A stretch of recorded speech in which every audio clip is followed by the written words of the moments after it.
Good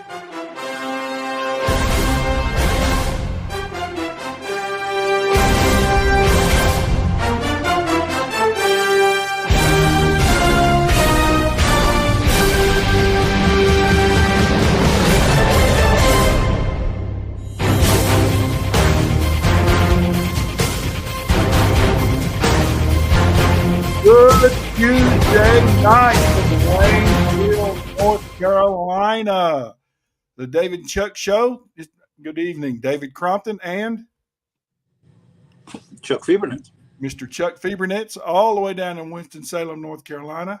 We've got a jam-packed show tonight. We're going to preview is without giving things away because you know how it is with the Mr. CIA. What do you call him? Coach Bill. Bill Belichick.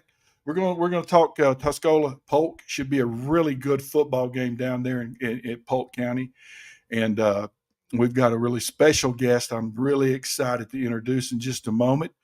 That can really talk about the Polk County team and what's happening down there, and as they've moved on, as Bruce retired and they've moved on to another era.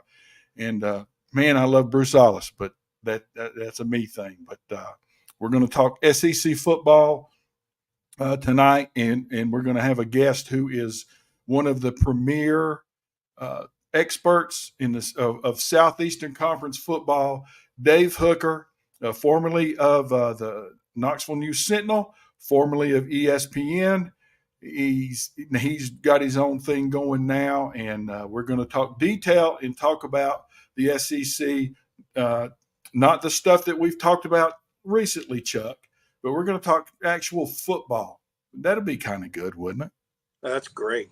And and then we're going to have Dr. John Taylor, our dear friend from he's up in Irvington, New Jersey, and we're going to talk Major League Baseball.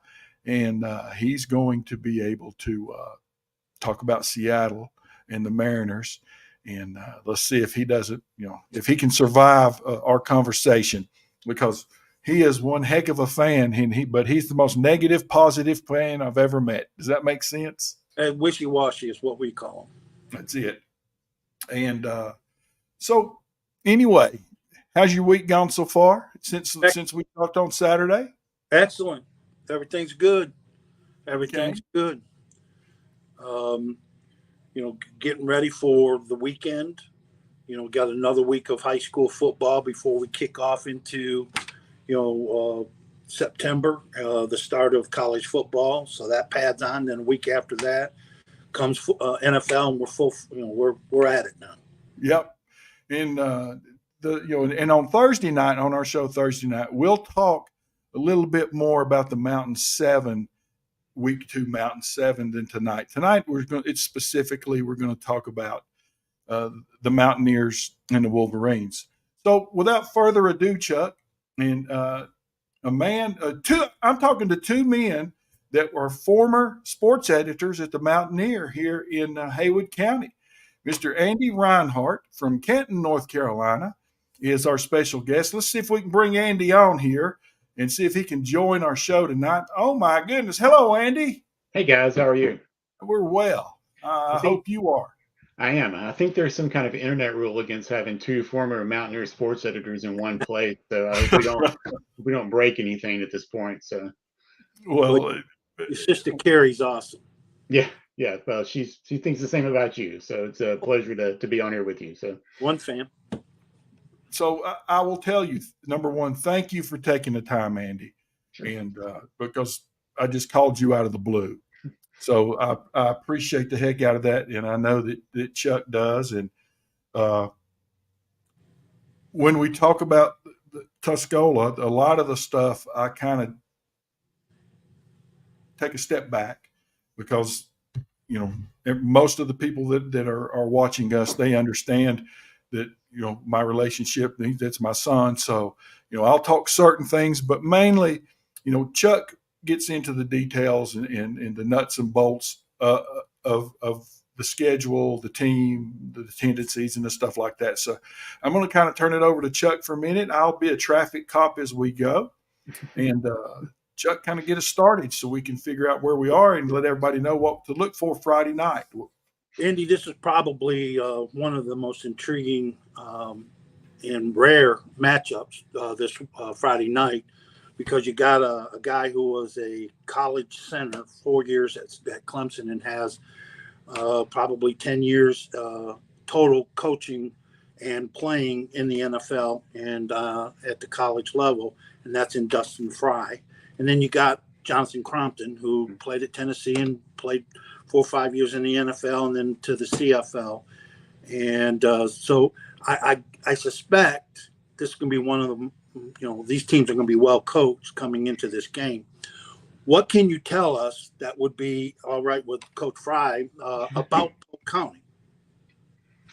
Yeah, it's certainly not often you see two teams come in with coaches with this level of experience. So I'm really looking forward to seeing that. Polk, it's been quite a season of change already here. With Coach Ellis retiring after 18 seasons, talking about a man who has 2/3 of the career wins of the program, has coached more than half the games in the school history. So it's been certainly a learning experience for everyone. Coach Fry was here last year as an assistant coach, a volunteer assistant, and has come in and just a rave reviews. Everyone who meets him has come away extremely impressed with him. He's coached at Division I, played at Clemson, played in high school at Somerville High School for John McKissick, who was only the winningest high school football coach ever. So a man who certainly has a lot of football knowledge, and that's being put to the test with a team that didn't return a lot from last season. So a lot of new faces in the lineup, and so it's certainly been an interesting first few weeks of the season thus far. I saw the interview done by North Carolina overtime football, and he was a very impressive individual. Is he really like that? Is he off the camera? Is he that genuine of a guy?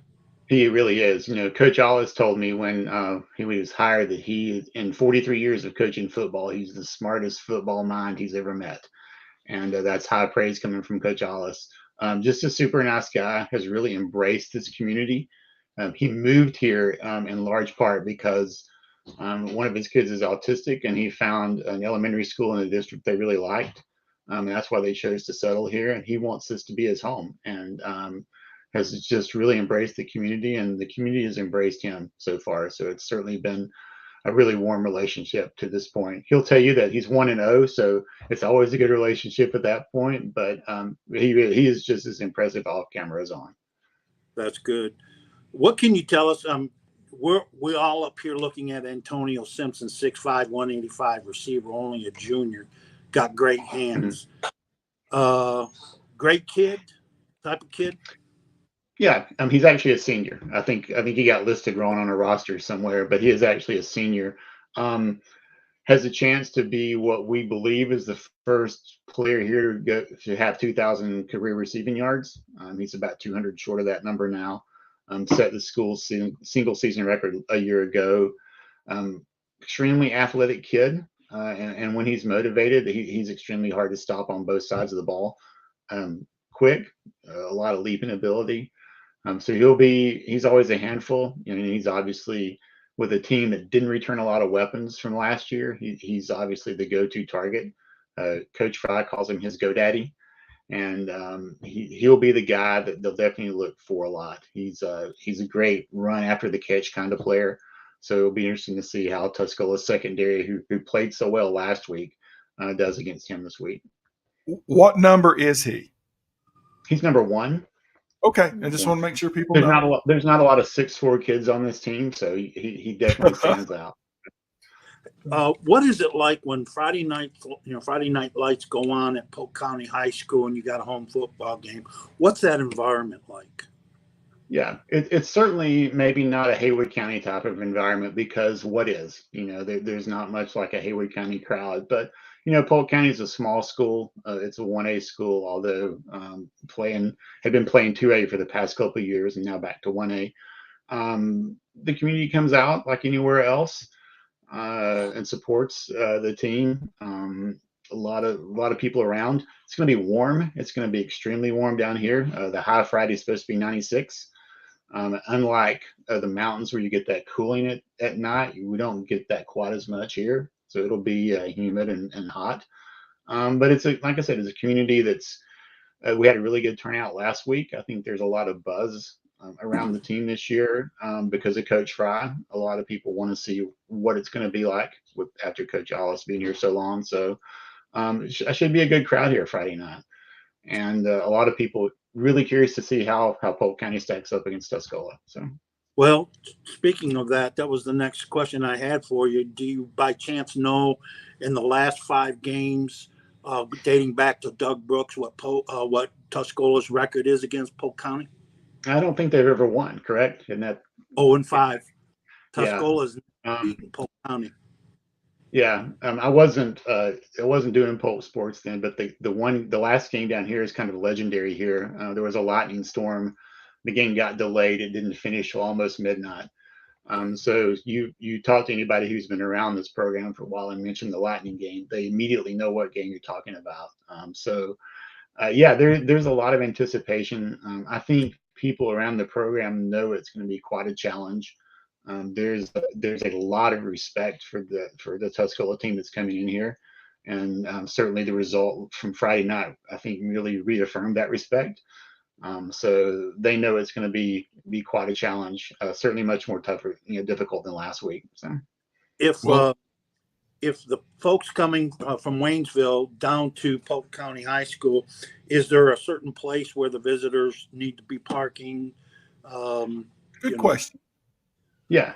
So you'll come into the main campus, and you turn left just before you get to the building and go around the back. Only one building here. It's got a couple of wings, but there's just the one large parking lot. The good news for everyone is that there used to be one large paved parking lot and a lot of gravel parking.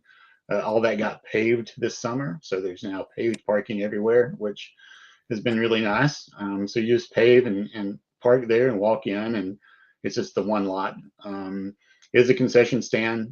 One really nice addition this year, I'm sure will be popular this week. There's an ice cream food truck has been coming into the games, serving ice cream. There was quite a line for the ice cream last week. I'm sure that'll be the case this week again as well. So. Well, Andy, again, I cannot thank you enough. Sure. You are welcome here anytime, and I sincerely mean that. You're welcome here on eNet Sports and the Tuscola Football Network. We are as excited as we can be to be coming down the mountain and watch these 2 young guys get after it with each other and hope that they're well coached, and I know that they will be. And look forward to seeing you in person, I hope, Friday night. Oh yeah, I'll be here. I'm looking forward to this one as well. Since the schedule came out and since your son got hired, kind of had this one circled. Really looking forward to watching these 2 guys match up, as head coaches. So, well, thank you much. And again, and I know Chuck will echo what I say. You are welcome here anytime. I appreciate that, Chuck. Good to say hello and talk to you. And I'll tell my sister you said hello. I please do that. She's a wonderful person. All right. Hey, thanks a lot, guys. Good luck. Thank you, bud. Really good interview, Chuck. That's, what was that movie? The Water Boy. And he said high quality H2O. Yeah, that was a high quality interview there, brother. Well, I'll tell you what, this when you looked at it, everybody from Tuscola looked at first Asheville. And when looking at this, is that now you got to take that same intensity in the second game of the season, because you're going on the road at a place where, Tuscola's never beaten Polk County. They're 0-5. That goes back to Doug Brook days. Well, here's what we're going to do. We're going to talk SEC football, but and our guest tonight is one of the preeminent people with knowledge of the SEC. Knoxville News Sentinel, ESPN, has his own network now. One of my a guy that I've known since 2004, maybe the same amount of time as you. Mr. Dave Hooker is going to join us. And before we get into the SEC, I guess that we're going to have a little conversation about his relationship with Bill Belichick Jr. or Lane Kiffin Jr., depending on what day it is. And maybe he can give you some tips on how to get some information from him. But so far, he's a so client. welcome, my dear friend, Mr. Dave Hooker. Hey guys, What's up, Hook? how are you? I was enjoying the program. Thanks for having me on. I appreciate the invite. Well, thank you for coming on, and it means the world to me, and I know it means the world to Chuck that somebody like you would take the time to talk to two knuckleheads like us. No. I watched your show, I guess a couple weeks ago, and I thought it was strong. And I'm going to keep bugging Jonathan for that Tuscola hat. Those colors are pop. I got to give the dude credit. He designed that hat. It's in my office, but Janet told me don't wear a hat in public. So There's a whole different set of rules for football coaches, though. No, she's talking about me. Oh, okay. I Yeah. got you. Don't put a hat on. You look like an idiot. So, well, I think you look darn handsome. But I'll tell you that I can't tell you how happy I am for Jonathan. And it was, I believe, 2005 that you and I first met. And I remember the Knoxville News Sentinel. I suggested to them. I think this guy named Jonathan Crompton is going to sign with Tennessee, and I believe that was 2005. If I've got my years right, do I have my years right, David? Yeah, he signed in 4. Yeah. Okay, so signed in. Okay, so and they sent me up there, and you guys were nice enough to have me in and wrote a rather long feature story, and you guys kind of gave me the hint that, yes, he was going to sign with Tennessee. Otherwise, that feature story about a quarterback going to another school wouldn't have looked real good. And that was my first major piece that I wrote, other than, just what happened at practice that day. And I still remember staying up all night with a friend of mine before the paper got dropped back in the day on the front step to make sure that I saw it and it looked okay. I was a nervous wreck, didn't sleep until I saw that paper at 5 a.m. on a Saturday night to a Sunday. And I read it and then just immediately passed out because I was full of nerves. And you guys were so hospitable for a guy that hadn't been writing long at all. I'd been in radio the previous 5 years. So you guys mean the world to me, and you know that. Well, same here. And I know that Chuck's relationship with a lot of those guys in Knoxville was he was very protective as well as doing his job. But you and he hit it off. So SEC football. I think he respected me a little bit more because I beat him at NCAA football 2005. I think that's what it was. I'm just telling you. I think he got up 21-0. I'll never forget. And I was the Miami Hurricanes, and they were loaded with Ed Reed and all those guys in the backfield.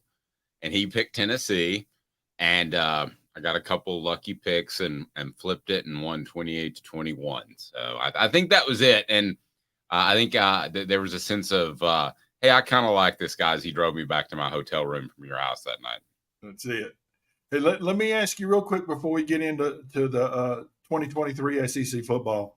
Kind of update everybody on where you're at and what's happening with you. Because if you look down there, offthehooksports.com, kind of update us and let us know what's going on with you. I got to the point where probably a little burned out with the way current journalism is, so I decided to start my own thing. And also, I think it's well worth noting I was in the middle of making that decision, and I get this random call out of left field from a guy named David Crompton who said, "I want to come down and talk to you." And I was like, I was really afraid that something was wrong. And David came down and said, "I think you need to get back into sports media." I was like, that's funny, because I was just kicking that around. We had lunch, and sure enough, that's what I did. So we launched June the 6th of last year. We're going into a year. I have about 2,500 YouTube subscribers, continues to grow. I've been very blessed by the fact that I've had some great advertisers and sponsors that have been a part of what I've been able to do. A very patient and supportive wife as well. And here we are. And I would say that after 14 months or so, it's a thing. I'm not sure what it is yet, but it's a thing. And we do a daily show. We also interview Jacob Warren and Cooper Mays as part of individual Vol reports. We're doing a Celebrate 98 series, in which we're interviewing several former players from the 1998 National Championship team.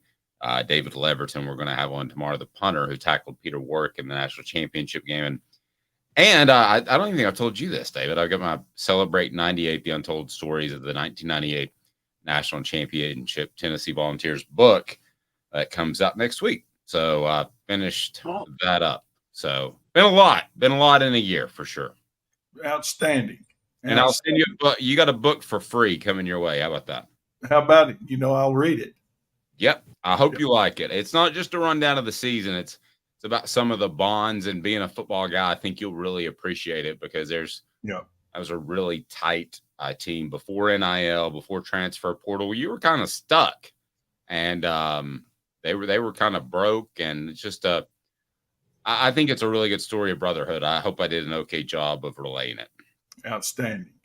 All right, Chucky, SEC football. You want to start in the East or the West? Let's start in the East, and let's hear what Hooker has to say after the SEC Media Day. Did they get it right?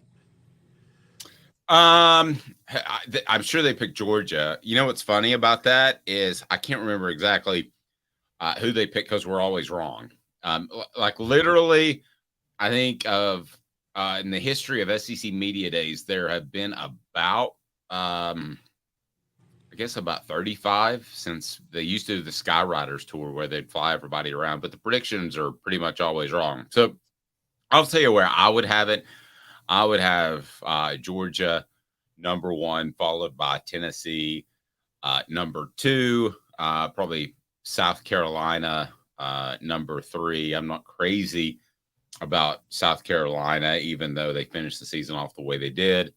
I'm not crazy about Florida either, though. So I think it's an East that the second place is pretty easy. First place is pretty easy. After that, it's kind of a bit of a log jam. So I assume they had Georgia, Tennessee 1-2, but that's the way I would have gone. That's what I sent in as my vote. Yeah, you look at the SEC East, and you got 5 of the 7 teams are going to start a brand new quarterback. I mean, I know Georgia has it where they plug and play, and Tennessee has Milton, a little bit of experience. Leary at Kentucky come from NC State as a starter, but at the same time is that, you jump leagues and you jump teams. There's a talk about the relationships and also timing on a football field. So I consider that because he doesn't know about the SEC, never having played in it.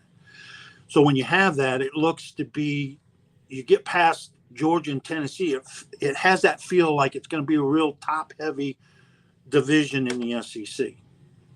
Agreed. I like Kentucky to have a bounce-back season. I think they kind of hitched their wagon to Will Levis. And last year he was beat up, and I'm not exactly sure that he was as good as some people think. But I will say this. I think Kentucky probably pressed him and pushed him into some situations in which he wasn't really ready to play because of health. But I like Kentucky as a bounce-back team. It's funny you bring them up. As a matter of fact, if I had most people would disagree with me and say South Carolina finishes ahead of Kentucky. I'm not so sure about that. I like Kentucky. I like what they did previous to last year. And again, I think they got caught up with the wrong quarterback. And that I've seen many years where that can sideline you really quick. Absolutely.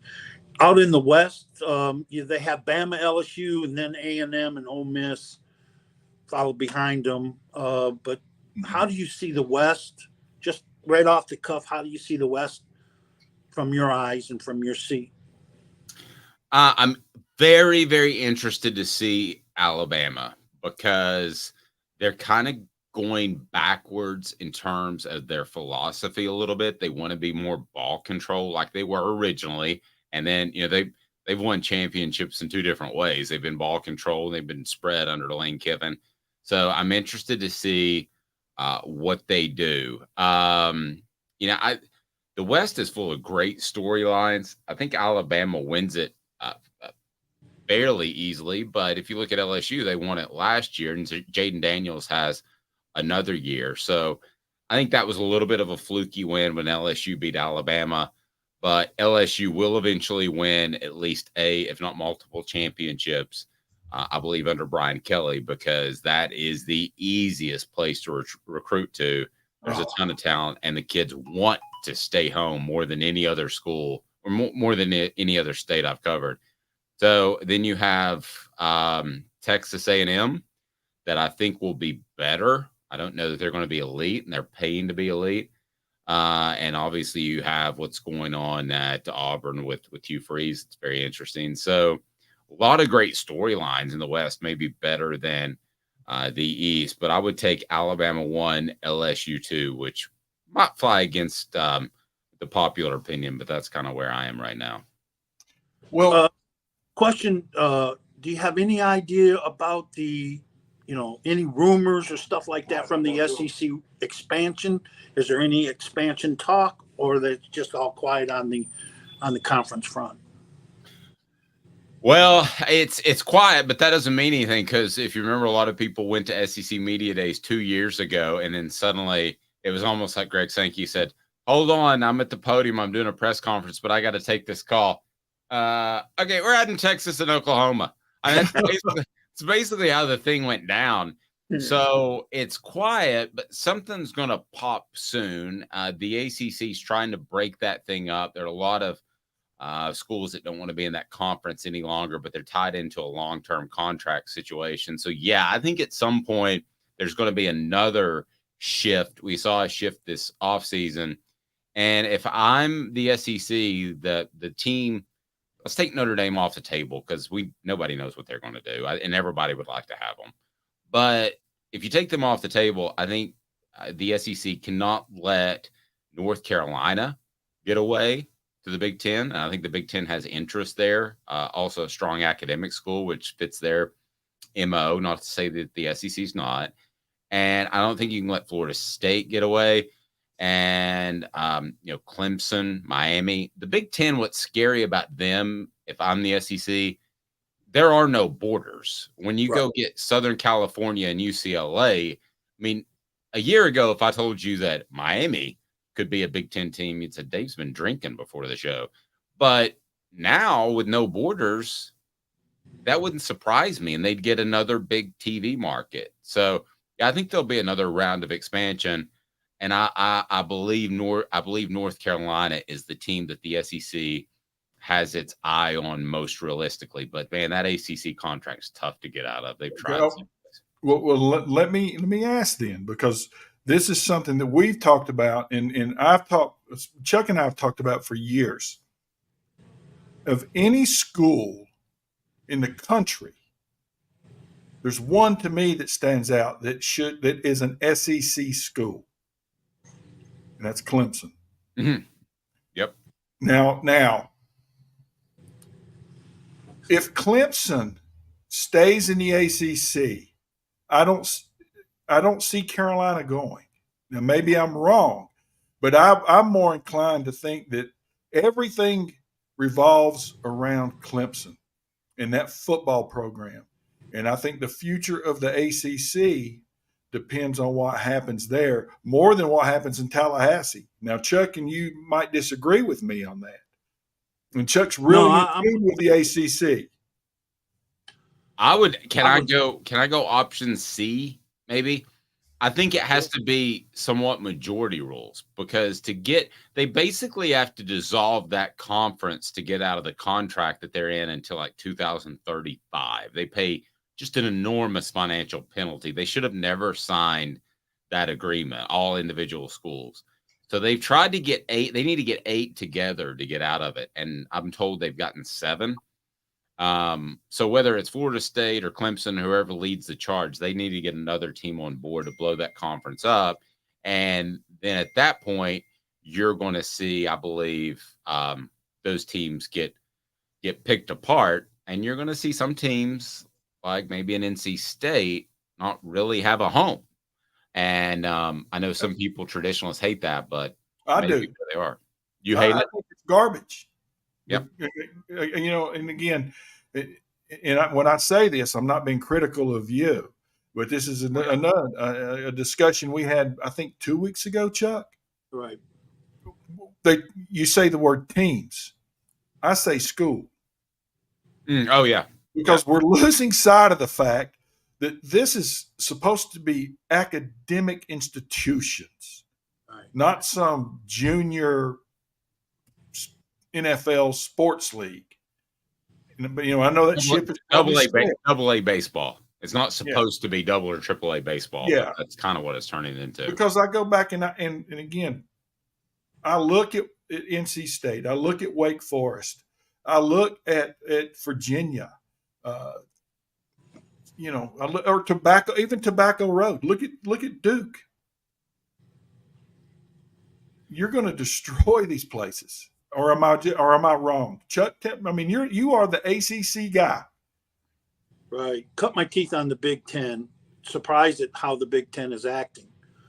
The ACC prides itself on the fact that they got great academics, but they don't have, in my mind, I think you have to add in, because it's all football driven, what football facilities match the SEC? Duke, North Carolina State, North Carolina do not. They're small stadiums. Now, I know you got Vanderbilt, but you got some big places that are packed in the SEC. Clemson, Florida State, Miami Stadium's sort of small. You got Georgia Tech. So Virginia Tech. He's looking at afraid that, because if you lose Clemson, ACC, you lose South Carolina. There's nothing that you could go get a team to come in from the South Carolina state. So you got a puzzle with a missing piece in it. So I think that facilities is one thing, and the SEC is football driven, and I could see a Clemson and a Florida State, but I don't know where they're at right now. It's funny, the Florida State thing. Bobby Bowden admitted in 1992 that they didn't want to go to the SEC and get their brains beat in. I mean, he said that publicly. How Right. open and honest and what a faith-driven man he was. He just said, that's a tougher way to win a national championship, and he was right. The other thing that you have that could open it up for Florida State, and what they see right now, is Florida's not as strong as they once were. And I don't mean on the football field. I mean as an athletic department. When they had Jeremy Foley was right in there with calling the shots of what happened in the SEC. And it would be over his dead body before Florida State or Miami got in. Well, Foley hasn't been there now for 6 years. So they don't have the same presence at the table at SEC spring meetings when the ADs and coaches get together. So you're easier to do that, to add a Florida State without Florida pitching a hissy fit. And you have to go, whoa, wait a second. That's a big member institution. And South Carolina was an addition in 92. So I don't think they could really stop Clemson coming in. But yeah, I mean, let me ask you guys, if you had to bet a mortgage payment that the ACC will be around and be one of the top, let's say 4, because there are basically 4 Power 5 conferences now. There are 4 of them. The Pac-12 is dead. So if you had a bet that the ACC in somewhat of its current form will be that in 5 years from now, would you take a yay or a nay? Oh, boy. Hell of a question. In 5 years from now, I'm going to say the ACC would be a yay. They would still. I say yes. I would say yay, just barely, because of that contract. But boy, if they can find a way to get out of that, they're certainly going to try. And Chuck, you references, I think or maybe it was David. It is all about money. It's not about this team can bring a great journalism school to the crew. It's about cash money, and that's pretty much what it's turned into. You're going to see basically college football turn into an NFL type model, I believe. Yep. Sooner rather than later. Right. Absolutely. It's already there, or am I wrong? It's pretty close. I mean, by the time you include the playoff, I guess when I say NFL model, I think there'll be 32 to 38 teams that, you've got Division I, Division II now, or if you want to call it FCS, FBS, you can call it that. I'll just stick with Division I, Division II. I think there'll be 3 divisions, which will consist of teams that can play for a national title that'll be in like a Power Four-ish conference. Maybe 3, maybe 2. It could be the Big Ten could be like the AL, and the SEC could be like the NL for the baseball fans. I think you got a Detroit Tigers shirt on there. It could be like that, but it just staying the same, I don't think is an option. I think status quo is the one thing we'd all agree on. It's not going to be, but it's pretty close, like you said. Yeah. Well, I can honestly think that the ACC will stay together, but if anything's out there telling me that somebody's trying to pursue and expand their conference to try and get into the 20s, 22, 24 teams, 24 seems to be the number, is the Big Ten, just by their actions, is that they don't know, they have no borders. They're going from coast to coast. And they have that the upper tier of the United States and then the West Coast. And that'll make them have 18. So I don't know if they'll ever consider themselves. It's either Big 10 plus or it's Big 18. But I could see them trying to get there first and trying to establish, okay, we got to 24. Now the SEC, let's decide who else. I think there's a point in time in the future, there's going to be a battle for the remaining teams. But I still am going to say 5 years from now, ACC still intact. Chuck, hold on just a second. Keep that thought, David. Don't go anywhere. I'm here. I'm going to add someone to our telecast, Dr. John Taylor, the National High School Athletic Director of the Year from Irvington, New Jersey, we taught him everything he knows, Chuck. He's going to join us. He's a Pac-12 guy that's in deep mourning, and he's got kids that are playing college football at all over the country. One of the top high school football programs in the nation. And he's going to join us before we talk about baseball with him, and hopefully we can get him to chime in on this discussion because I have a question once we're all 4 here. Hey, Dr. John. Hey, how are you guys? Hey, so what's Dave, going on, bud? you have like this. I've never heard somebody speak so nicely about Chuck and Dave before. My goodness, like fucking waterfront. I don't know. I get called like a peckerhead every now and then by one of them. Not gonna say who, but at least you like. I didn't say who, Chuck. Listen, Husky boy, we still got them pictures of your dodgeball, experience. We don't want to go there. Chuck, that's ridiculous. Okay. If you're wearing the zebra straps, you got to make the right call. Okay. Look, you're the athletic director, National Athletic Director of the Year. Yeah. Don't make me go activate a warrant for your arrest. I'm surprised Van Horn's not on here now. I heard what he said about LSU on there, right? Did I hear Dave say that was a fluke win by LSU last year? I did. No. I didn't say it was fluke-ish. It's pretty gutsy to go for it. Lloyd Van Horn is having a heart attack right now because he can't get in. I guarantee he's trying to get Dave to put him on. He's going to lose his mind right now. I can feel it. I also said they'd probably win multiple national championships, and I do believe that. Yes, he did. So anyway, let me kind of get back to this before we get into our baseball discussion. Pac-12. Yeah. That's you. Yeah. You are the Seattle guy. You are the Husky guy. You are the Pac-12 guy. You are the Gonzaga basketball person that never learns your lesson.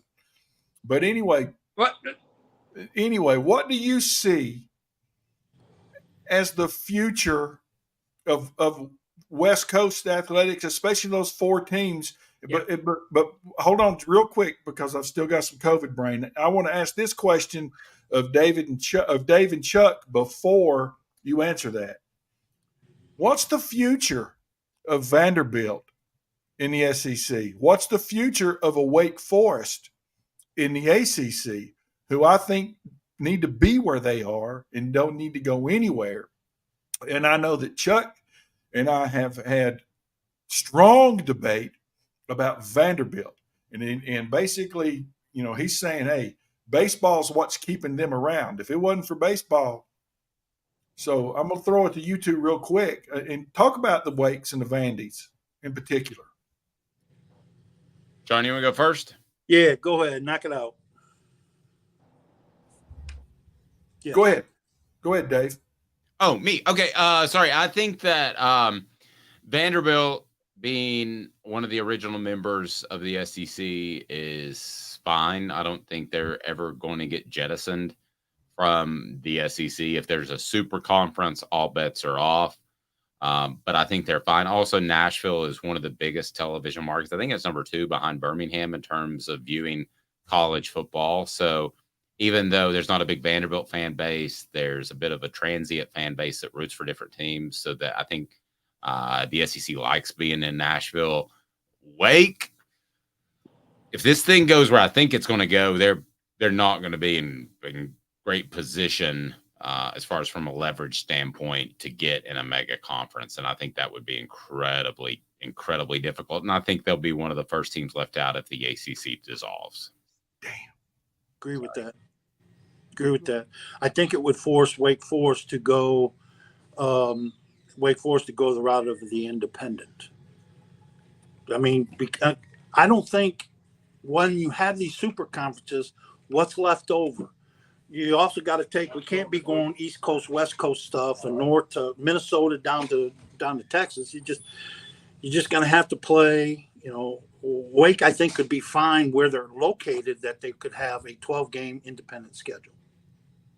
Here's a possibility, too. How about a Power 4 conference or a Power 5 conference in which Conference USA picks up some Wake? What we're assuming the Pac-12 is dead, which I think is going to be the case here very shortly if it's not already.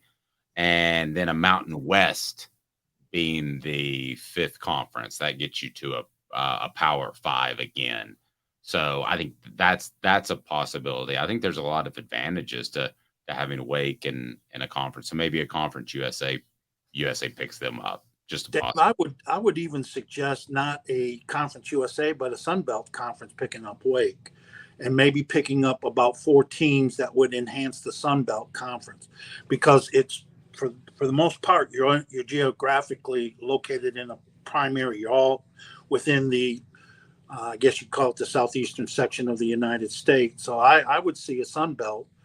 I don't know about a Conference USA, but again, I think beggars can't be choosy if those super conferences unfold right before our eyes. Is that you're Wake Forest and you're trying to figure out, and here's why: because 2 weeks ago they were in talks with Cal and Stanford and SMU, which is and so why we're all asking the question, why are you doing that? And then when the presidents got involved, I think it was on a Tuesday, Wednesday night, they nixed it. They just said, no, we're not doing this. And that pretty much died, was dead on arrival from there. So, but we're guessing on Wake Forest. I don't think Wake Forest benefits from the super conferences, unfortunately. I think I'll say this real quick. I think you have to be really careful that you're not NASCAR. Okay, because NASCAR left some of its roots North Wilkesboro, some other places, and they thought they had to get regional, or they had to get national instead of regional. And you better be careful with that, because how loyal are your fans going to be? Let's just pick Tennessee, for instance, and you're not playing Alabama, Georgia, those types of schools, Florida, on a regular basis. I think at that point you become a little bit vanilla, and I think that's what NASCAR did and why they're hurting so bad right now. All right, John Taylor, talk to us. What about the Pac-12? Yep, and then I think you're looking at a couple things. There is that I go back to, I just don't see how the Pac-12 leadership didn't see this coming. Like years. I mean, guys, it was only 10 years ago there was talk about adding Texas and Oklahoma to the Pac-12 before all this went down. And I just feel like it's something that hindsight's always 2020. But when your best deal you can get is a incentive lace deal from Apple to keep your conference going as soon as your current contract expires, I mean, I don't blame these schools for going to the other conferences, right? I was reading through Washington and Oregon's deal that they got from the Big Ten.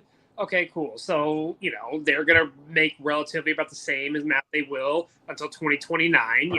What is it? They're going to get $30 million a year between now and then. And then they're going to spend an extra $10 million projected on traveling expenses when they got to go to Rutgers and Maryland. So they're still going to net 20 till 2029 with the promise and understanding when the next TV deal gets signed, they're going to get where everybody else gets. I take that deal too. As far as, your Cals and Stanfords of the world, I truly believe, and maybe this is wishful thinking on my end, I have to think that somebody is going to pick up those two schools in the Bay Area with that massive television market. And for no other reason, take football aside, those two athletic departments are very competitive, not only in your women's sports, but other Olympic sports. It's going to bring something else to your conference, okay? The ones I worry about is Wazoo and Oregon State. I mean, outside of baseball, I hate to be this way, what is Oregon State terribly competitive in, right? Like, they're just not. And the same deal with Wazoo. But the thing I was reading the other day was talking about it's a formality, but the constitution of the college football playoff as it's set up does include the Pac-12 as one of your Power Fives. So, but apparently that can be voted out and an amendment be made amongst the other conference presidents that are, part of that. But I think it's either gonna be another version of the Pac-12, including Mountain West folks that you read about, like, oh, we're gonna have this super conference between the four from the Pac-12, those Mountain West, some Conference USA, whatever. But yeah, I think Oregon State and Wazoo are on the outside looking in. I would agree with that. I would agree they're kind of in a similar position as maybe Wake in the ACC or NC State. I think that they're just not as attractive as the other schools that have been picked over, and I think that's pretty unfortunate. Does that not? And this is for all three of you. Does that not just make you angry? Or is that just, it's a money thing? I think that's garbage. Well, I mean, if I'm speaking frankly, as a Pac-12 guy, I mean, Oregon State and Wazoo were always everybody's little brother anyway in that whole thing. I hate to be that way, but that just is what it is. I mean, very rarely. I mean, University of Washington grad, and even Apple Cups, unless Ryan Lee was the quarterback, or if you remember in 2002 going into the Apple Cup, it was actually Wazoo who was ranked number 2 in the country. They lost the UW, and that's why Ohio State got into that national title game against Miami. Right? People forget Wazoo wins that. They're playing Miami for the national title that year in 2002 with Jason Gesser and Mike Price as their coach. But in those years, when was Wazoo or Oregon State primetime TV? Right? I think Oregon State had a nice little year with Erickson as the coach in 2000, beat Notre Dame in the Fiesta Bowl. I think they were 11-1 that year. But I honestly, if you took those two teams out of the Pac-12, they wouldn't have been missed. I hate to be that way, but they really wouldn't have been. I think the last time, to John's point, that I went out of my way and made sure that I watched Washington State was I wanted to see this guy named Ryan Leaf. Yeah. And that was 1997. Yeah. He was the runner-up for the Heisman. He had Peyton Manning. Yeah. Well, I mean, Charles Woodson won it that year, but you're right. Yeah, but I think Ryan Leaf was third, and people in Knoxville hate you now, John. Sorry. People in Knoxville are very lovable people, but you're right. I mean, I'm the weird guy that after I get done with work on a Saturday and I put in a 12-hour day, I will watch football on the West Coast at midnight. But I think I'm probably in the minority in this area. Yeah. Wake is. I think Wake is just from what I gather, being around this area, and being a Wake guy is Wake Forest is content. They'll be independent, or they'll find a conference and they'll play. They know what they are and who they are, and they're not a part of this expansion into the super conferences. They're not going to be a part of that. So I don't know if they're making the plans, but they're prepared, if anything, that they can either one be. And here's the thing. Packer on the ACC PM show, Billy's boy, calls them the Swiss because nobody hates Wake. So they'll get opponents to play if they were independent. They wouldn't have any trouble scheduling games in non-conference. But the bottom line is if you're going into these super conferences, there will be no non-conference games that you have to play. I don't think you're going to play all within that super conference, just like the model in the NFL. They don't go outside playing a non-conference cupcake. They're going to play within that conference, and good or bad, Wake will find their spot and they'll be okay. Then Chuck, I read that same thing too, and I forgot where it was from, but somebody was saying that would be the death nail to a lot of budgets for your FCS schools, because I don't know the dollar amount, but apparently these FCS athletic departments make a pretty penny by going up to go play a FBS school. And if you couldn't do that, then everybody's going to take a financial hit at that level. Yeah, I think there'll be some cleaning out of some programs.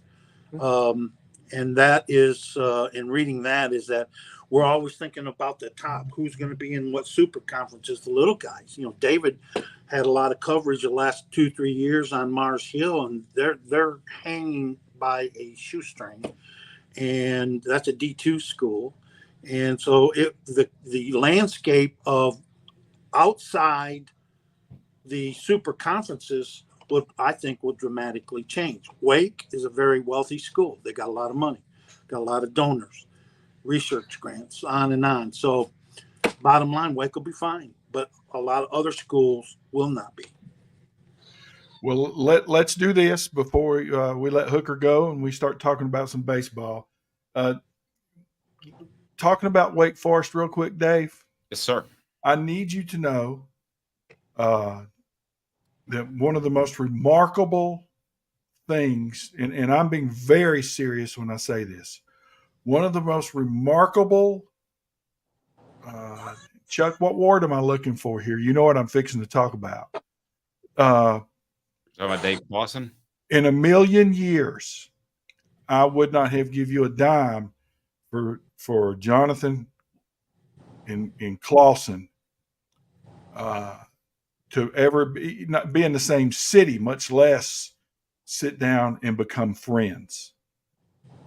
And they are pretty darn close.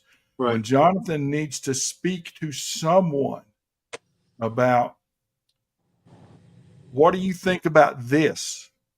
Of course, he'll talk to Lane but he'll pick up the phone and now they speak quite often. Stunning. Yeah, and I thought that Jonathan was kind of caught in the middle at one point with that Dave Clawson mess where Philip Fulmer wanted the bigger influence over the offense, and thought that was a really goofy hire at the time. And I said it when he made the hire. And I got a lot of respect for Dave Clawson for changing a lot of his coaching philosophies in the middle of his career and becoming a successful coach. I mean, a lot of us get stuck in our ways. So kudos to him for sure. And I'm glad he's having success. And Chuck can speak to that. Yeah, it was. I knew Jonathan had spoke to him about, he wanted to talk to and air out and kind of patch things up with Clawson. He didn't want to leave it the way it was left. And so I went to a Wake Forest, preseason fan fest, and I grabbed Clawson by the arm and I asked him. I said, I'm very good friends with Jonathan Crompton, and he got white. And I said, no, this is not, a negative thing, but that young man needs to speak to you and wants to speak to you. And how do I make that happen? And he said, call my office. And I said, okay. And they kind of played phone tag for about a couple of weeks. And next thing you know, he made the phone call and they patched the whole thing up. And that was good for the health of Jonathan mentally, and also Clausen, is that he now has a kid that he coached, and there is no animosity towards it. There's a lot of respect. That's the way it works. Yeah. I don't think those issues were Dave Clausen's fault. I think that Right. was a head coach who coached offense, who hired a coach who coached offense differently than him, and there were two cooks in the kitchen, like early, even in spring ball, before that season. Hey, Hook, before you go, I got one, just a little pop quiz, is that all the Georgia fans are talking about three-peat. Do you know the last time we had a three-peat Division I football champion? Oh man. Go ahead. You know, I mean, I guess I immediately want to say Alabama, maybe back in the day. I don't know. I have no idea. It was 90 years ago, coming out of the Depression, when the Minnesota Gophers. Oh, Yeah, the And Minnesota. you knew that, didn't you, John? 50 years ago, almost a century ago, is the last Division I three-peat champion.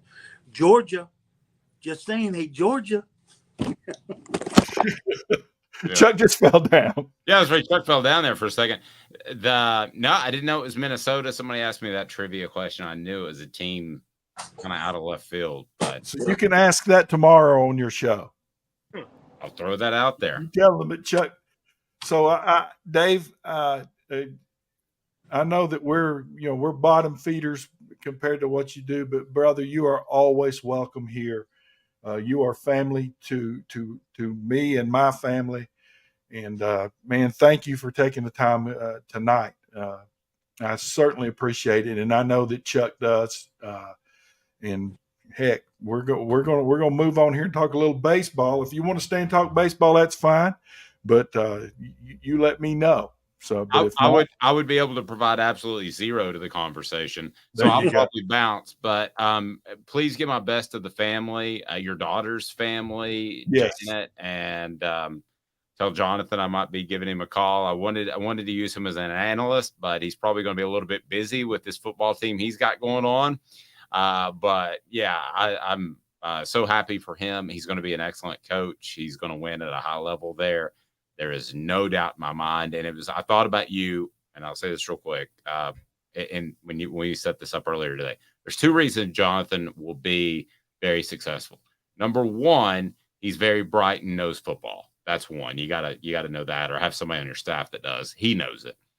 And two, he really legitimately cares about the kids. And that creates an atmosphere where they want to win for you and win for the program. And there's natural motivation there. You start with those two things and you're going to have success. And he's got a lot of other positive attributes as well. Well, Dave, thank you so much. We appreciate the kind words, and I know that he does. And we're going to let you get back to doing what you do. And by the way, you look good, brother. I'm proud of you. I appreciate it. Yeah, I used to be a fat kid. I got my first senior citizen discount the other day. I'm 49 years old, and the lady gave me a senior citizen discount. So I don't know what that says. I used to be a redhead. John, what color is my hair, by the way? I like blonde. Blame it, everybody. It's because it's going white. Everybody says blonde now. A year ago, before I started my own business, everybody said, "You're a redhead." Now it's white. I get it. Dave, thank you. Well, hopefully we can have you on quite often. And if you need something, let us know, brother. Have a great night. Thank you so much. I'll join you anytime. Have a great rest of the show, guys. All right. Bye-bye. So I'm telling you what. wait, hold on. Chuck, did I hear you say that you played marriage counselor with John and Clausen? Did I just hear that? Yeah. Yes, Yep. absolutely. Really? Yeah. I nearly got thrown out of the press box at Neyland Stadium because one of these guys in the press corps was up there just ripping Jonathan, and nobody would say anything. And I was about 2 steps away from him, and I said, "Dude, I'm gonna bounce you out of here if you open your mouth and say another thing." And I got all the applause, and I had Bud Ford come up and go, "Is there a problem?" I go, "Yeah, that dude over there." I won't mention the name or the newspaper, but when it comes to Jonathan, he's just, I'm very protective, just like David is. He can stand on his own, but It was eating Jonathan up not to patch that thing up. Well, yeah, I get that. Let's put this aside. Chuck, how many? I think we found a new career for you. Okay, so how many relationships brought back together during the last 10 years? I mean, Chuck, have you saved like marriages? Have you brought strange children back to their parents? Is that what I'm doing? Well, I'll tell you what. You look good, Jonathan. By the way, John, you look good. Thanks. So do you. But you didn't answer my question. But it's okay. That's right. I'm dodging the question. All right, Dave, we're gonna start our own Dr. Phil show. How's that? hey, listen, we own the network. We can do what we want. Yeah.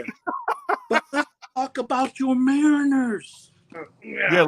Oh, hey, sweetie. Molly, baby. Hey, Molly. Hi. Anyway, okay. So Okay, hold on a second. Hold on. Bottom the fifth. Bad night so far, Chuck. 3-1 Toronto over Baltimore. But Baltimore's got 2 on with no outs. So hopefully we get a little rally going. They're going to have a big crowd of about 650 in Oakland tonight. The Tigers are up 1 over the Cubbies. Colorado's up 1 over the Rays. And, tonight's not the night, but we are going to talk about that the situation with their shortstop. But tonight's not the night. Baseball is a marathon, not a sprint, and boy, have we learned that this season. Because let's check out the standings here because I've got them in front of us.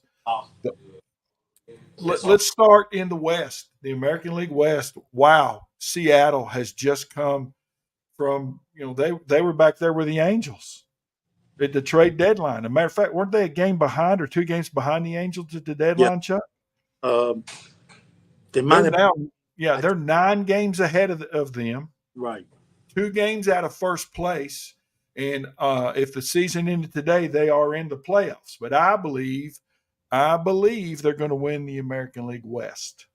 I think that they're really good.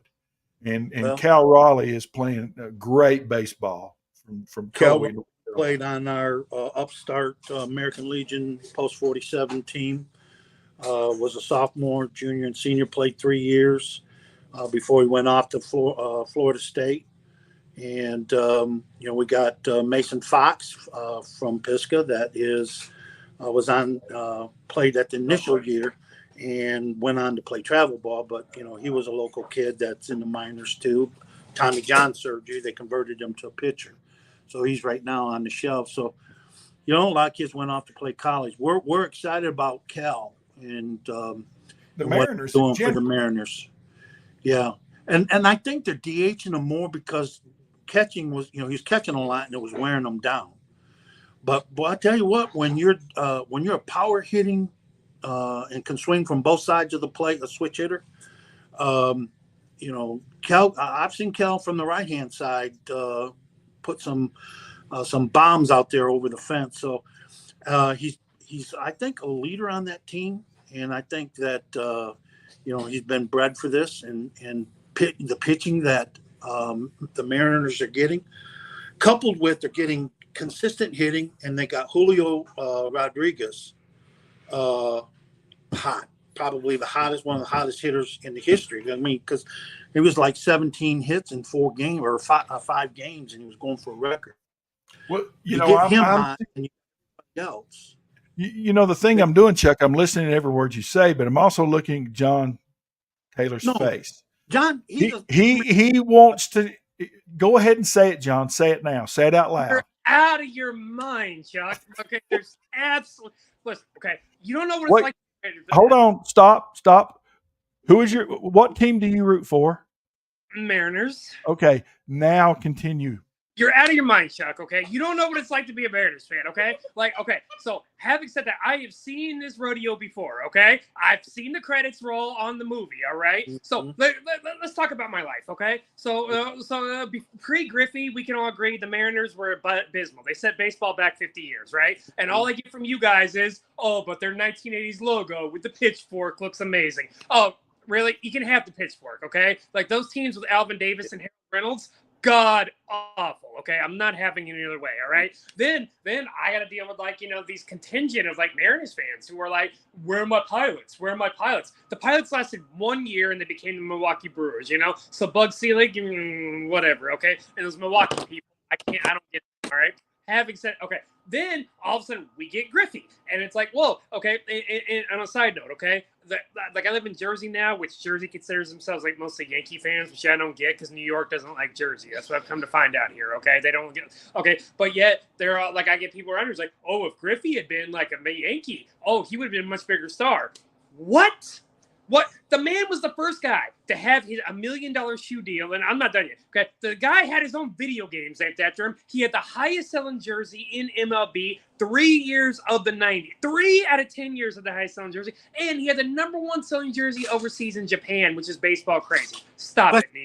Kidding me. Okay, having said that, okay, then if you go back and look, right, in 96, 97, and 98, the Mariners led the American League in home runs, okay? Each and every year. You were just talking about, they're hitting power. The Mariners have had a history of having power hitters, right? Okay, do you know in 96, the Mariners had 6 players who hit more than 30 home runs? 6, okay? Did they make the postseason?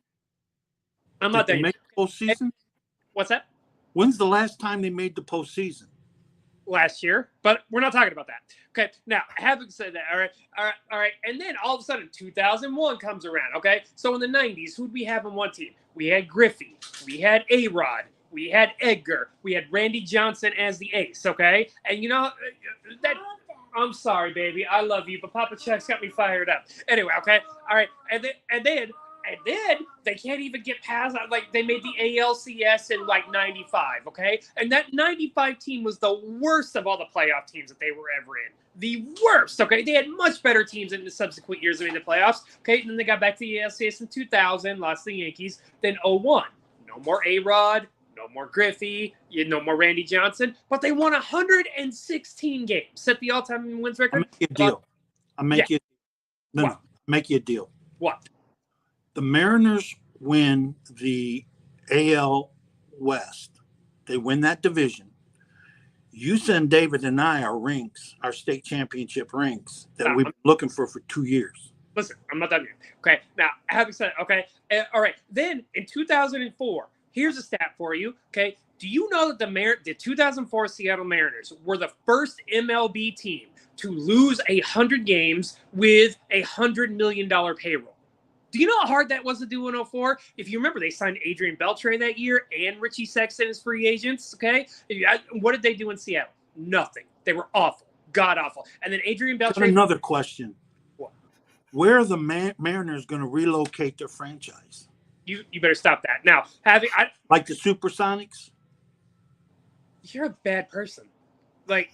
Okay, so let's get on to the subject because we're up against a hard time. Okay, listen, I'm just saying... I've seen this movie before. You guys can talk about these Mariners, they're really good. No, they're gonna blow it like they always do. I'm glad Seattle's got a baseball team, but no, I'm not falling for this again. I'm not getting beyond the Kool-Aid. I'm gonna be like, okay, whatever, and then we're gonna talk again, and I'm like, told you so. Because why? Because the Mariners are just that cursed team who just can't get out of their own way.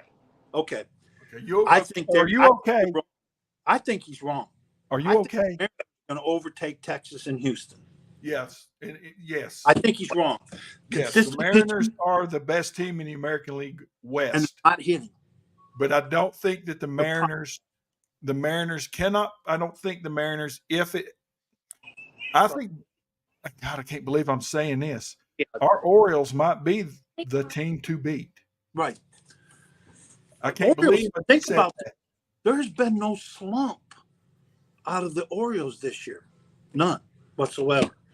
I think you could flip a coin, although Detroit may be 9 games under 500. We might have a shot at winning the Central Division if we get on a hot streak. No, you're 13 out. No, you're 8 out. 8 out. We're 8 games out. You're 8 games out and 13 out of the wild card. We could open up and play Seattle. But anyhow, we won't do that.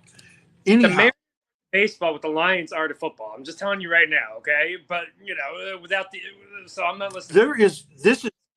This is shrinking. The teams that are coming down to the end, it's not a wide open race. There's a lot of teams that are. The race is shrinking.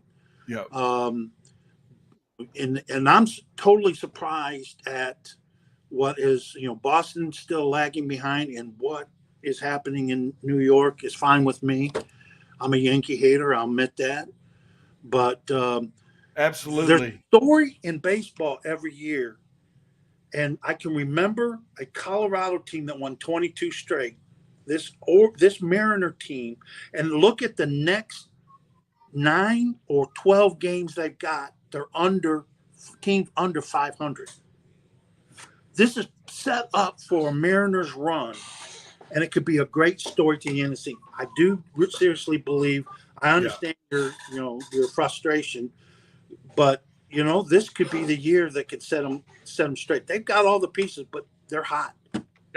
Nope, they're gonna blow it, and then we're gonna sit around here and we're gonna be like, "Well, dang, how'd the Mariners blow that?" Because like their teams they were playing were under 500, and I'll be like, I told you. Your number one draft pick for Seattle broke his wrist and have surgery.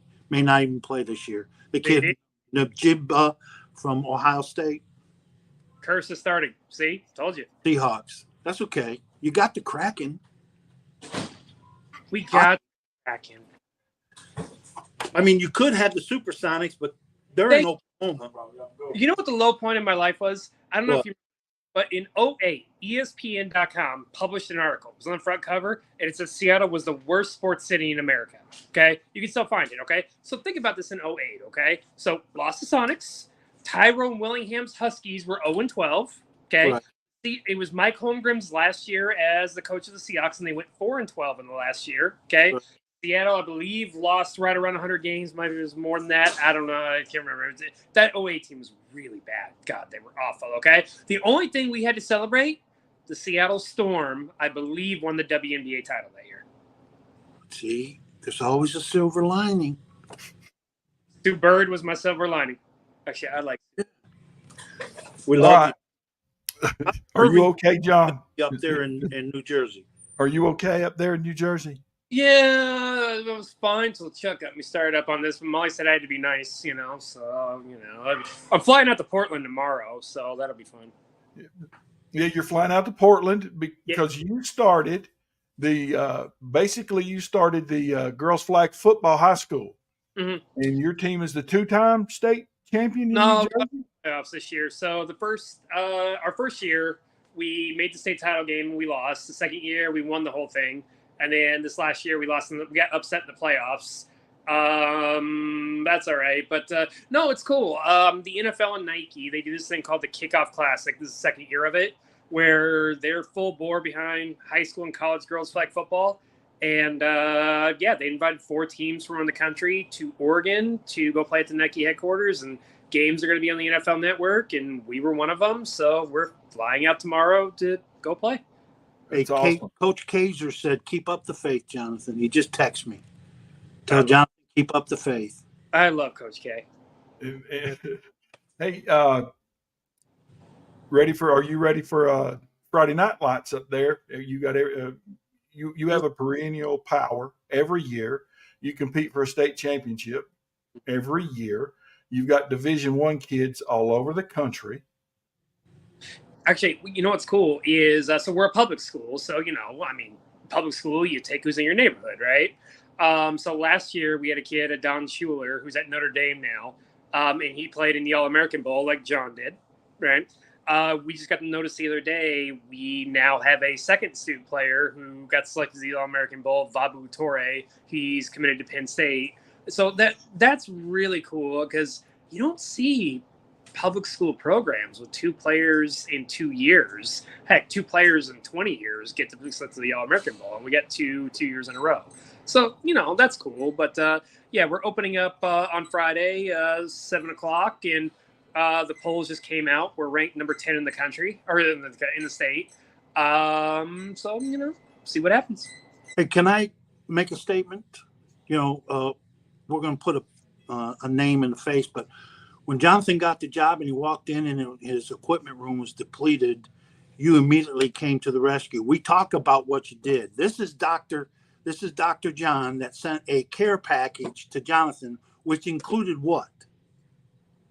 what did I send him? I can't remember now. I think it was something like 15, 16 game footballs. Sent him like 3 or 2 kicking tees. I sent him a bunch of mouthpieces. I don't remember.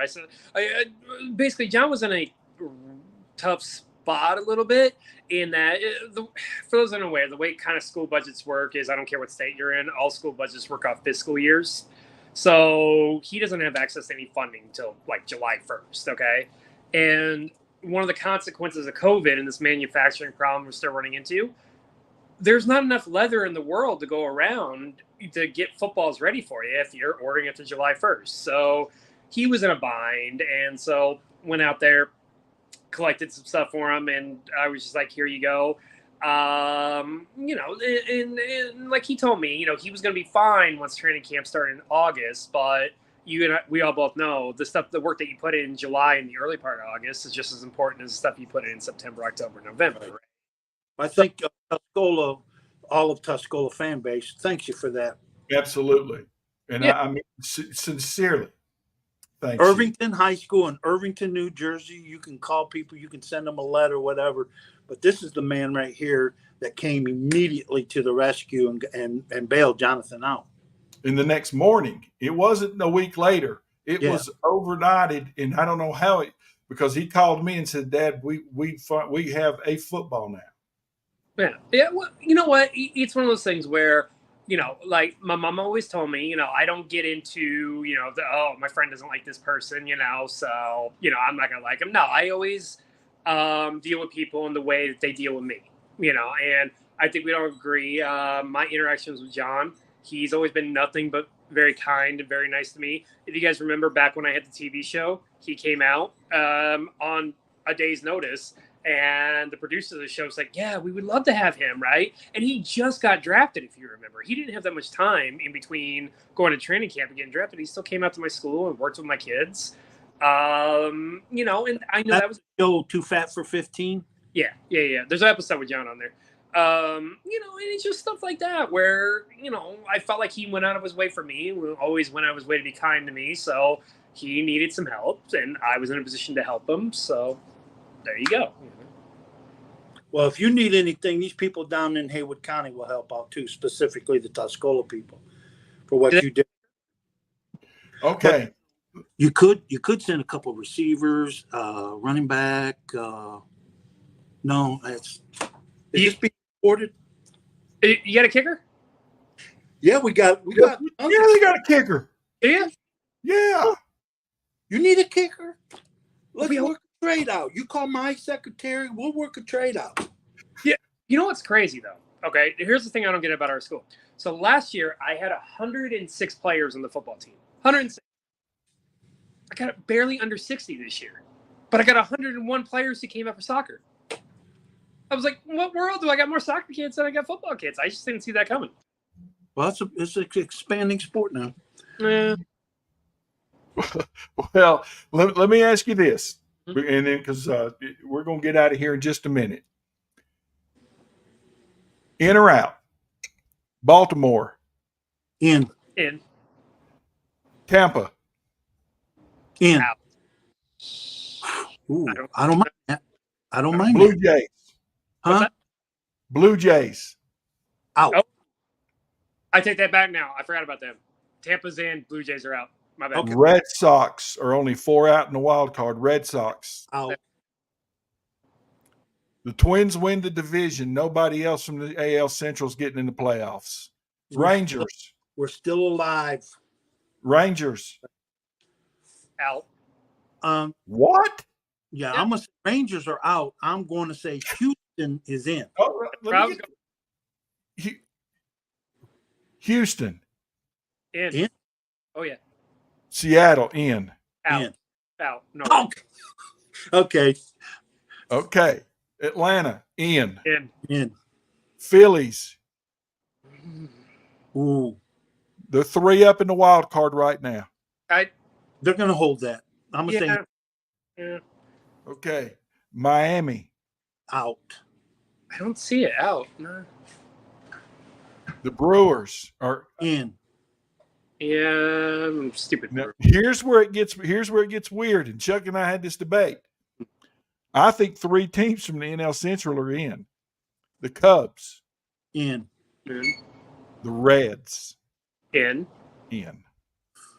Okay, then that leaves Los Angeles Dodgers as the only one from the National League West. Yes. I'm okay with that too. Yeah, I think you're right. The Dodgers are in, and I think the Giants and everyone else is out.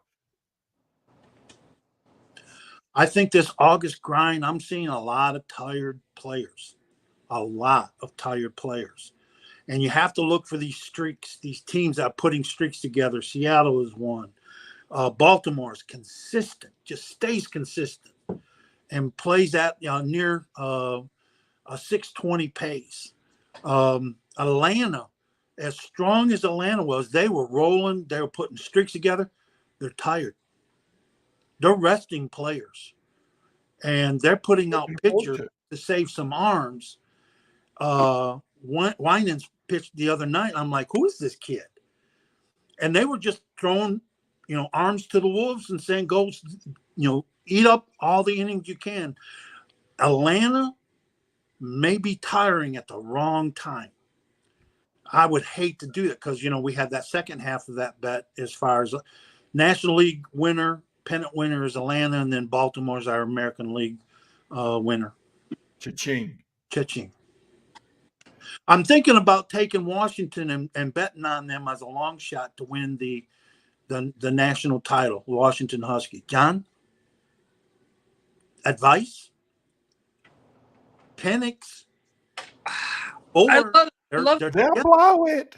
They'll blow it. Yeah, and this is where I'm such a hypocrite, right? Listen, like I just said, in 2008, the Huskies were 0-12 at Tyrone Willingham. I would have taken like a $10 I would never see again that says they won the national title next year. And I don't know why I'm that way. I'm a sick person, okay? The Mariners can do no right, but my Huskies can do no wrong, right? I don't know why. And I'm not even a Gonzaga grad, but I'll fight anybody every day of the week. That's like, nah, Gonzaga's amazing. No, they're not. Yes, they are. They play middle school basketball, but that's another story. How dare you? They've gone farther than 90% of the or 90%. That's another story. Oh, stop it. Anyway, but yeah, sure, Chuck, let's go. Roll, go Dogs. Bow down. I'll roll it. So here we go, guys. Let me do this. A great show, a lot of information. Andy Reinhardt, well, thank you so much for taking your time to talk to us tonight about the Polk County Wolverines. Don't forget kickoff, 7:30 Friday night down at Polk County. I believe it's officially called Columbus, North Carolina, right there at Tryon. The brilliant Dave Hooker. It's really fun to talk with him as he knows what he speaks of. And he speaks well. John Taylor, besides the meltdown you had over the Mariners, very enjoyable. It was kind of scary to watch you have your meltdown there, but we love you, so I don't want you to have a stroke or a heart attack. I think we met each other when I was moved to North Carolina in 2005. Okay, so this is like 16 years. You guys know how to push my buttons, and that's my number one thing. It's like, don't come at me with like, oh, the Mariners. No. John, I want to say before David closes this out, if you get a package, and inside that package is kicking shoes, those are magic kicking shoes. You put those on anybody in your school, and they will be able to kick 40-yard field goals. Magic kicking shoes. In response and to say thank you for what you did for Jonathan and Tuscola High School. Absolutely. Magic kicking shoes. Okay. And Chuck and I will see everyone Thursday night at 7:30. We're going to talk Mountain 7 and kind of get everybody ready for Friday night. And we're a week away from college football. And please understand, when you're watching us, you're not going to get much of any NFL out of us. It's just not going to happen. We're probably not the place for you. Go other someplace. But Thank you for turning into the Dave and Chuck show. We'll see you Thursday night. John Taylor, thank you. Molly, you're so beautiful. Chuck, you were brilliant as always. And I want you to watch Chuck when we do this right now. Watch Chuck's reaction. And we will see you guys Thursday night here on the Dave and Chuck show on the Tuscola Football Network.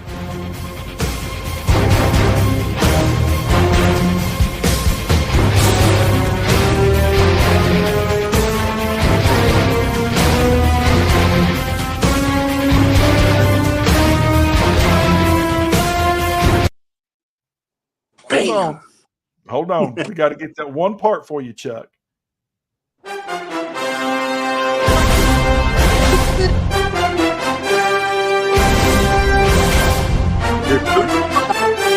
Well, 12 years old.